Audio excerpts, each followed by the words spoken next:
नमस्कार दोस्तों, स्वागत है आपका ज्ञान गुरु में।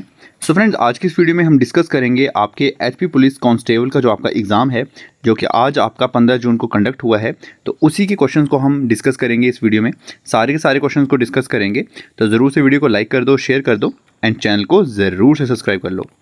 तो शुरू करते हैं आज की वीडियो। इंग्लिश सेक्शन को पहले कवर करते हैं। You should not fill in the blank the worst. So यहाँ पे फिल रहना था आपका assume. You should not assume the worst. Next question था आपका the teacher said be honest. Direct to indirect speech में कन्वर्ट करना था। सो इसका राइट आंसर रहना था option B, that is the teacher advise me to be honest. Next है the police arrested the thief active to passive voice. So इसका भी रहना था आपका option B, the thief has been arrested by the police. Next था आपका incorrect sentence आपको बताना था। सो वो रहना था आपका ऑप्शन सी। देखो फ्रेंड्स, मैक्सिमम क्वेश्चन जो हैं वो आपको मिल जाएंगे जो सही रहेंगे आज की वीडियो में। अगर कोई भी गलती होती है मुझसे तो आप उसको कमेंट में कमेंट कर सकते हो, एंड इसके साथ साथ हम जो ऑफिशियल आंसर की है उसके भी आने का वेट करेंगे। जैसे क्वेश्चन था आपका he is fill in the blank best player in our team. So आना था option C, that is he is the best player in our team.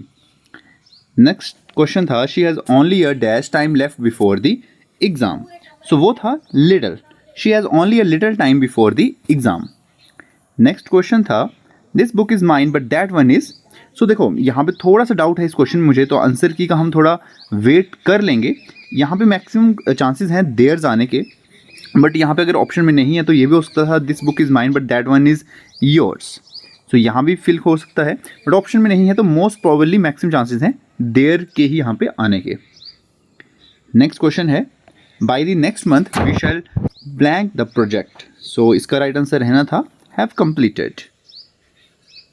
Next आपका था direct to indirect speech. She said do you like ice cream. So इसका रहना था she asked if I like the ice cream. Next आते हैं he said may God bless you. Direct to indirect आपको convert करना था फिर से, तो यहाँ पे आना था he prayed that God might bless me. Next फिर से आपका एक्टिव टू पैसिव काफ़ी पूछे गए थे। Open the door. सो इसका रहना था let the door be opened. Next था आपका again active to passive voice. She must complete this work by Monday. So यहाँ पे रहना था आपका option A, that is this work must be completed by her by Monday. देखिए incorrect आपको बताना था कौन सा सेंटेंस इनकरेक्ट है इसमें। सो वो रहना था they was going to school. यहाँ पे वॉज की जगह आना था they were going to school. Next था would you like fill in the blanks sugar in our tea. So इसका राइट था would you like some sugar in your tea. Next था they fill in the blanks a new car last week. So वो था they bought. Past tense यहाँ पे use होना था they bought a new car last week. Next था this is an fill in the blanks book. So ये थी आपकी एक interesting, this is an interesting book. Next पे आते हैं। देखिए from the choices given below pick out the correct one to complete the following sentences. We would like to inform you. So यहाँ पे क्या फिल होना था, यहाँ पे था option A, that is that you have been selected for the job. यहाँ पे आपके थे राइटली स्पेल्ड वर्ड आपको बताना था कि कौन सा सही है। सो यहाँ पे कमेटी की स्पेलिंग भी गलत है, अलाउंस की भी गलत है, ऑकरेंस की भी गलत है। एक्यूरेसी है यहाँ पे right. Pick out the correct sentence among the following. Correct sentence आपको बताना था इसमें से कौन सा है। सो वो था I have lived here for 10 years, जो कि करेक्ट है यहाँ पे। नेक्स्ट था फिल इन द ब्लैंक्स आपका rising prices are blank universal phenomenon. So यहाँ पे आंसर रहना था A, rising prices are a universal phenomenon. Clear है? आगे आते हैं। हिंदी का सेक्शन था आपका, तो देखिए इसका जो राइट आंसर है वो आपका रहना था चेला गुरु से भी आगे बढ़ गया। गुरु गुड़ ही रहे चेले शक्कर। लोकायुक्त का अर्थ था कि चेला गुरु से भी आगे बढ़ गया है। नेक्स्ट था आपका मुझे शाम से बहुत डर लगता है। रेखांकित पद संज्ञा का प्रकार क्या है। सो वो था आपका भाववाचक। मुझे शाम से बहुत डर जो है वो एक भाव है जो उसका प्रकट कर रहा है। नेक्स्ट पे आते हैं। मैं घर जाकर पढ़ लिया करता हूँ, इस वाक्य में मुख्य क्रिया क्या है? सो मुख्य क्रिया था पढ़, क्योंकि वो घर जाके पढ़ता है, तो वो पढ़ जो है वो है क्रिया यहाँ पे। एक तुम ही थे जिस पर मैं भरोसा कर सकता था, रेखांकित पद अव्यय का प्रकार क्या है? सो यहाँ पे प्रकार पूछा था, वो था आपका बलदायक निपात। नेक्स्ट था कि शब्द में संयुक्त स्वर का प्रयोग नहीं हुआ है। सो वो था आपका अंगद में संयुक्त स्वर का प्रयोग नहीं हुआ है। नेक्स्ट पे आते हैं, मैं इस समय कुछ कहना सुनना नहीं चाहता, इस वाक्य में मुख्य क्रिया क्या है? सो मुख्य क्रिया यहाँ पे आनी थी चाहता। यहाँ पे वो कुछ भी कहना सुनना नहीं चाहता है, उसकी इच्छा है कि वो कुछ भी सुनना नहीं चाहता है, तो क्रिया आनी थी चाहता। पक्षी शब्द का सही पर्यायवाची आपको बताना था, सो वो था आपका नभचर। नभचर जो है वो पर्यायवाची है पक्षी शब्द का। देखिए विलोम शब्द यहाँ पे पूछा गया था कि कौन सा है, तो देखो यहाँ पे थोड़ा सा मुझे डाउट है। वैसे आपका अपेक्षा का उपेक्षा भी सही है, बट मुझे ऑप्शन डी भी लग रहा है कि इसका सही रहेगा। मोस्ट प्रोबेबली इसका आंसर ए ही होगा, बट डी का थोड़ा मुझे डाउट हो रहा है। अगर आपको इसका कहीं पे हिंट है या आपको मालूम है तो कमेंट में आप कर सकते हो, या फिर हम आंसर की तक थोड़ा वेट करेंगे। नेक्स्ट देखते हैं, सोना धतूरा गेहूं का अनेकार्थी शब्द बताइए। सो इसका है कनक। कनक जो है वो अनेकार्थी शब्द है सोना धतूरा गेहूं के लिए। मोर नाचता है वाक्य में कौन सी क्रिया प्रयुक्त हुई है? सो वो हुई है अकर्मक क्रिया। नेक्स्ट पे आते हैं, अपने पांव पर खड़े होना मुहावरे का सही अर्थ क्या है? सो वो है आत्मनिर्भर होना। नेक्स्ट था, हाथ कंगन को आरसी क्या लौकिक का सही अर्थ चुनिए। सो सही अर्थ था आपका प्रत्यक्ष को प्रमाण की आवश्यकता नहीं होती है। भाषा की लघुत्तम इकाई चुनिए। सो इसका राइट आंसर था आपका ध्वनि। क्लियर है? साथ साथ में आप चेक भी करते रहो। मैक्सिमम 90 to 95% मैं बोल रहा हूँ क्वेश्चन जो वीडियो में है वो सही है, सिर्फ कुछ 3-4 क्वेश्चन में डाउट है, उसके लिए हम आंसर की का वेट करेंगे, आप कमेंट में भी बता सकते हो। चांद का एकार्थी शब्द चुनिए। सो वो रहना था मयंक। क्लियर? नेक्स्ट पे देखते हैं, जो शब्द लिंग वचन कारक काल पुरुष के कारण परिवर्तित नहीं होते हैं उन्हें क्या कहते हैं? क्लियर है? सो देखिए इसका जो राइट आंसर है वो आपका रहना था अव्यय। क्लियर? आगे आते हैं, हिंदी में कितने स्वर हैं? हम सभी ने पढ़ा है 11 स्वर हैं और 33 व्यंजन हैं। समुच्चय बोधक अवयव के कितने भेद होते हैं? सो उनके होते हैं 2 भेद। क्लियर? अगला क्वेश्चन देखते हैं, हार मान लेना के लिए कौन सा मुहावरा प्रयुक्त होता है? सो वो रहता है घुटने टेकना, कि हमने हार मान ली है। नेक्स्ट था, निम्नलिखित में से विशेषण छांटिए। विशेषण आपको बताना था, वो था मूर्धन्य जो कि है विशेषण। नेक्स्ट था कि सोना चांदी शब्द किस प्रकार की संज्ञा है? सो वो है आपकी एक द्रव्यवाचक, क्योंकि ये आपकी एक मटेरियल है सोना चांदी, तो वो एक द्रव्यवाचक संज्ञा है। अगला आते हैं मैथमेटिक्स पे, हम सॉल्व नहीं करेंगे, सॉल्व किसी और वीडियो में हम देख लेंगे। यहाँ पे मैं डायरेक्टली आपको आंसर बताऊंगा कि क्या क्या थे क्वेश्चन आपसे पूछे गए थे, आप उनको मैच कर सकते हो। मैक्सिमम क्या मैथ के आपके सारे क्वेश्चन सही हैं वीडियो में, जो भी मैं आंसर बताऊंगा। सो इसका रहना था आपका answer right 30। Clear? Next question था आपका कि 1 cubic meter of ice weight 720 kg, then the weight of a cuboidal block of ice 50 centimetre in length is. Weight निकालना था आपको, वॉल्यूम से रिलेटेड क्वेश्चन था, सो वो रहना था 90 kg। क्लियर? आगे देखते हैं, और shopkeeper allow a discount of 10% to its customer and still gains 20% on a product if the cost price of the product is 450 then the marked price is. MP आपको निकालना था इसमें, सो इसका राइट आंसर रहना था 600 रुपीज़। आगे देखते हैं, the mean of A B C D and E is 28, if the mean of A C and E is 24 then mean of B and D is. काफ़ी इजी था, आंसर रहना था 34। Next question probability से related था कि एक cricket match में batsman hit करता है boundary 8 time out of 42 balls he played, the probability that he did not hit a boundaries. Did not की निकालनी थी आपको, यहाँ पे कितनी नहीं है, सो वो थी आपकी 17/21। नेक्स्ट पे आते हैं, अर्थमेटिक मीन से क्वेश्चन पूछा गया था and mode of data 24 mean and mode दिए थे, मीडियन निकालना था आपको, बहुत इजी क्वेश्चन था, आंसर रहना था 20। देखो डिस्कस किसी और वीडियो में हम कर लेंगे, अभी टाइम कम है तो आप आंसर मैच करते रहो। देखो क्वेश्चन था कि Meena buys a fish from a shop for her aquarium, the shopkeeper takes out 1 fish and random from a tank containing 5 male fish and 7 female fish, the probability that the fish taken out is a female fish, वो निकालनी थी आपको।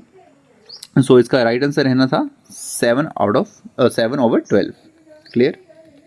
आगे आते हैं, angle से related question था, answer रहना था आपका 45 डिग्री। क्लियर। नेक्स्ट था, bus travel first 100 kilometre at speed of 100 kilometre per hour, it cover next 150 kilometre at speed of 90 kilometre per hour. Average speed आपसे पूछी गई थी, राइट आंसर रहना था 93.75। The number 0.00273 in the form P over Q where P and Q are integer and Q does not equal to 0 is, so इसका right answer आपके पास रहना था, सॉरी 50 है, ओके, तो इसका रहना था 271/99,000। क्लियर, ऊपर का सही है, 93.75 बताया मैंने, क्लियर है। ओके आगे चलते हैं, 51 देखते हैं, in decimal form 65/16 equals to, so क्या डेसिमल फॉर्म में रहना था 4.0625, कैलकुलेटर पे भी आप चेक कर सकते हो। नेक्स्ट था, the sum of length width and height of a cuboid is 20 centimetre and the length of its diagonal is 10 centimetre, the surface area of with cuboid, आपको सरफेस एरिया निकालना था, वो रहना था 300। क्लियर। नेक्स्ट था, एक rectangular sheet of paper जो कि इसकी लेंथ 88 सेंटीमीटर है, 28 सेंटीमीटर विड्थ है, उसको रोल किया गया है and its length and cylinder is form, the radius of the cylinder, आपको सिलेंडर का एरिया निकालना था, सो उसका रहना था आपका 14। क्लियर। नेक्स्ट आते हैं, फिर से आपका डिस्काउंट से रिलेटेड क्वेश्चन पूछा गया था, आंसर रहना था 687.5 रुपीज़, जो उसका MP पूछा गया था आपसे। नेक्स्ट था आपका, if the difference of mode and medium of a data is 24 then the difference of the median and mean is, mean mode median से काफ़ी क्वेश्चन देखने को मिले थे, सो आंसर रहना था 12। नेक्स्ट क्वेश्चन था आपका कि exterior angle of a triangle is equal to 100 degree and two interior opposite angles are equal then each of these angle is equal to, so वो रहने थे आपके 50 डिग्री के। क्लियर है। देखिए रैशनल नंबर पूछे गए थे √2 एंड √3 में, वो रहने थे आपके √2 + √3/2। क्लियर। देखिए क्वेश्चन पूछा गया था आपसे, the value of 32 to the rash power 2/5, क्या रहनी थी इसकी। देखिए इसके जो राइट आंसर है वो आपका रहना था ऑप्शन 4। देखिए काफ़ी इजी था, अगर देखो 32 था, इसको आप यूं भी लिख सकते थे। क्लियर है। 32 को आपको मालूम है कितना, 2 रेश पावर आपका 5 रहता है, आपका कैंसिल आउट हो जाता एंड 2 की रेश पावर 2 रहती, तो वो आना था आपका 4 आंसर इसका। क्लियर है। नेक्स्ट क्वेश्चन है, the curve surface area of a right circular cone whose slant height is 10 centimetre and base is 7 centimetre, so the right answer is 220 centimetre square. Clear. Next question है, the decimal form of 4 1/8 is, तो decimal form थी, simple पूछी जाए आपसे तो 33/8 की decimal form पूछी गई थी यहाँ पे, सो राइट आंसर रहना था आपका 4.125। ठीक है आगे देखते हैं, find the wrong number in the series, wrong number आपको बताना था कि सीरीज में कौन सा रॉन्ग नंबर है, सो वो रहना था आपका 34। डिफरेंसेस चेक करने थे आपको, कितना कितना डिफरेंसेस है, उस बेसिस पे क्वेश्चन था। नेक्स्ट क्वेश्चन पे आते हैं, क्वेश्चन आपका सीरीज से था, in the given series of letter how many T R preceded and followed by T, मतलब कितने टी ऐसे हैं जिनके पीछे भी टी है और आगे भी टी है, यानी कि आपको ये फॉर्मेट देखना था ट्रिपल टी का। तो अगर आप सीरीज पे देखोगे ऐसा कोई भी नहीं है जहाँ पे तीनों टी साथ में हो, तो इसका राइट आंसर रहना था नील। क्लियर है। आगे देखते हैं, which of the image A to D is next in the sequence. So देखो इसमें भी थोड़ा डाउट है मुझे, देखो अगर इसको सॉल्व करने की ट्राई करें, जो मेरा लॉजिक लग रहा है वो ये है, पहले देखो आपका फिल है blank, fill blank and fill, यानी कि फिल वाला यहाँ पे आना था, यानी कि ऑप्शन ए या डी में से कोई एक फिट होना था। सेकंड इसमें था कि जो इमेज अंदर बनी है उसका एक साइड ज़्यादा बाहर है। जैसे इसके ट्राइंगल है तो एक दो तीन, तीन साइड्स हैं, तो यहाँ पे चार हैं। यहाँ पे अगर चार हैं तो बाहर पांच साइड्स हैं, एक दो तीन चार पाँच। यहाँ पे अगर पाँच हैं तो बाहर छः हैं। यहाँ पे अगर चार हैं तो यहाँ पे पाँच हैं। तो यहाँ पे अगर फिल वाला आना था, तो अगर हम इसको देखें तो अंदर पाँच हैं तो बाहर छः आनी चाहिए, तो ये तो नहीं आना था। यहाँ पे अंदर तीन साइड्स हैं, बाहर एक दो तीन चार हैं। राइट आंसर इसका मैक्सिमम चांसेस है ऑप्शन ए ही रहेगा। बट इसका हम वेट कर लेंगे ऑफिशियल आंसर की का, बट मोस्ट चांसेस जो हैं लॉजिक देखोगे तो वो ऑप्शन ए ही आएगा इसमें। आगे ही चलते हैं। देखिए, an aquarium contains 7 goldfish, all but 8 died, how many goldfish in the aquarium left with? So इसका जो राइट आंसर है फ्रेंड्स वो रहना था आपका 8। जो ये फ्रेज है ऑल बट 8 डाइड, इसका मतलब ये है कि 8 मरी नहीं है, बल्कि 8 जो हैं वो बच गई हैं, बाकी जो 9 हैं उनकी डेथ हो चुकी है। सो 8 जो हैं वो सेफ हैं। नेक्स्ट क्वेश्चन आपका रिलेशन से पूछा गया था, जिसका राइट आंसर रहना था ब्रदर। जो बॉय है वो मीना का भाई लगता है। नेक्स्ट आते हैं, क्वेश्चन था कि अगर आज बुधवार है then what will be the day after 56 days? तो आफ्टर 56 डेज के बाद जो आना था दिन, वो भी आपका आना था वेडनेसडे। क्लियर है? नेक्स्ट काफ़ी इजी क्वेश्चन पूछा गया था कि कितने क्यूब्स यहाँ पे हैं, तो वो आपके रहने थे 10 क्यूब्स। आगे चलते हैं। फिर से रिलेशन का क्वेश्चन पूछा गया था, आंसर रहना था ब्रदर। क्लियर? नेक्स्ट देखते हैं, select the rated word from the given alternative. Medicine patient को दी जाती है, एंड एजुकेशन जो है वो किसको दी जाती है? स्टूडेंट को। नेक्स्ट आपका कोर्ट से पूछा गया था क्वेश्चन, यहाँ पे काफ़ी इजी था, आंसर रहना था आपका 64। देखो, जो इसके टर्म आपको मालूम है, ए को डिनोट कर रहे हैं 1 से, बी को 2 से, टायर्ड को प्लस करके 56 बनाया है, वैसे ही ब्रेन के सारे अल्फ़ाबेट्स को प्लस करके 44, वैसे ही लेज़ी का बनना था 64। क्लियर? आगे आते हैं, जीके का सेक्शन था। थर्मोमीटर किसने डेवलप करा है? Very easy, Daniel Gabriel Fahrenheit ने। क्वेश्चन पूछा गया था, identify from the following cities where was the first national institute of design establish in India? So वो था आपका अहमदाबाद। क्लियर? नेक्स्ट पूछा गया था कि जो नाटो है उसके हेडक्वार्टर्स कहाँ पे लोकेटेड हैं? वो हैं ब्रुसेल्स में। अगर आपने मेरी एचपी टैट की वीडियोस देखी थी, मैं उस टाइम भी कह रहा था कि काफ़ी क्वेश्चंस वहाँ से पूछे जाएंगे एचपी पुलिस कांस्टेबल के लिए भी। जैसे ये क्वेश्चन देख लो, identify the author of the book Kuludesh की कहानी। सो वो लिखी है लालचंद्र पार्थी ने। आई गेस 5 to 6 टाइम हमने डिस्कस करा था उस वीडियोज़ में भी, तभी मैं कह रहा था कि उन वीडियोज़ को एचपी पुलिस कांस्टेबल वाले भी ज़रूर से देखें। इंटरनेशनल योगा डे आपका 21 जून को भी आने ही वाला है। नेक्स्ट था, एब्रीविएशन बतानी थी आपको IMF की, वो क्या है? सो वो रहनी थी आपकी इंटरनेशनल मॉनेटरी फंड। क्लियर है? नेक्स्ट था आपका हिमाचल से रिलेटेड क्वेश्चन कि कुमारवाल लेक जो है वो कहाँ पे है? सो इसका देखो, मैक्सिमम मैं देख रहा हूँ मंडी दे रहे हैं, वैसे मंडी ही रहेगा इसका आंसर मोस्ट प्रोबेबली। बट देखो, कांगड़ा में जो आपकी कारेरी लेक है, ठीक है, कारेरी लेक जो है उसको भी दूसरा नाम जो है उसका कुमारवाल लेक ही कहा जाता है। तो करेरी लेक भी हो सकता है, यानी कि Kangra, and but most probably इसका मंडी ही रहेगा।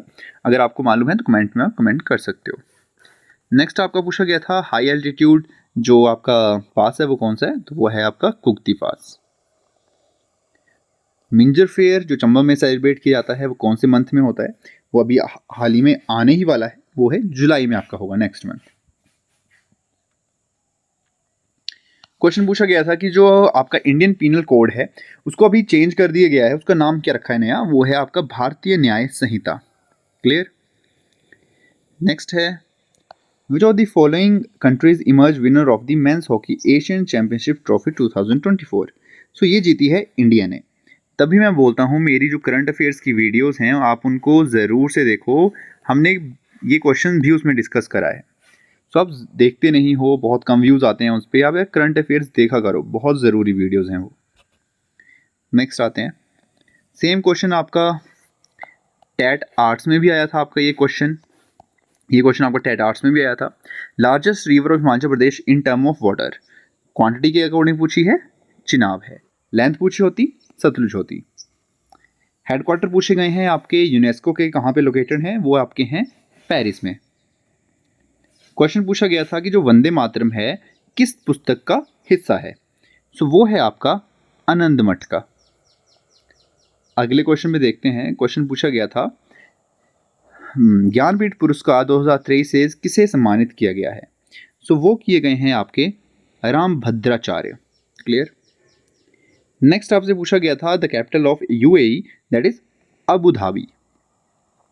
नेक्स्ट क्वेश्चन था आपका the best state in horticulture 2024 was conferred on to which of the following states in the Agriculture Leadership Award 2024, that is Nagaland. अगला क्वेश्चन था आपका कि स्पीति की सबसे बड़ी जो मोनेस्ट्री है, जो मठ है, वो कौन सा है, that is Key monastery. Clear. Next आपका था कि in which of the following district of HP centre of excellence is going to be establish under Rashtriya Gokul mission, सो वो आपका किस डिस्ट्रिक्ट में है, वो है आपका सिरमौर में ओपन होने वाला है ओपन। नेक्स्ट था आपका question Netaji Subhash Chandra national institute of sport is located in which of the following places, so वो है आपका पंजाब में पटियाला में। क्लियर है। तो फ्रेंड्स ये थे आपके एचपी पुलिस कांस्टेबल के क्वेश्चंस। आई होप आपको ये वीडियो इन्फॉर्मेटिव लगी होगी एंड आपके कितने जो क्वेश्चंस हैं वो सही हो रहे हैं वो आपको कमेंट्स में ज़रूर से बताना है कि वीडियो देखने के बाद आपके कितने क्वेश्चंस आपके सही हो रहे हैं। एंड कुछ क्वेश्चंस में अगर आपको डाउट है या आपको लगता है कि मेरा आंसर गलत है या कुछ भी है तो आप कमेंट में ज़रूर से कमेंट करें, मैं रिप्लाई ज़रूर से करूँगा आपके कमेंट्स का। सो आई होप फ्रेंड आपको आज की वीडियो पसंद आई होगी, तो ज़रूर से वीडियो को लाइक करो, शेयर करो अपने दोस्तों के साथ जिन्होंने आज एग्ज़ाम दिया है, एंड चैनल को ज़रूर से सब्सक्राइब करो। आप सब्सक्राइब करोगे तभी मुझे मोटिवेशन मिलेगी और अच्छा कंटेंट आप तक पहुंचाने की। सो मैं मिलूंगा आपसे नेक्स्ट वीडियो में, तब तक के लिए अपना ख्याल रखो, बाय बाय।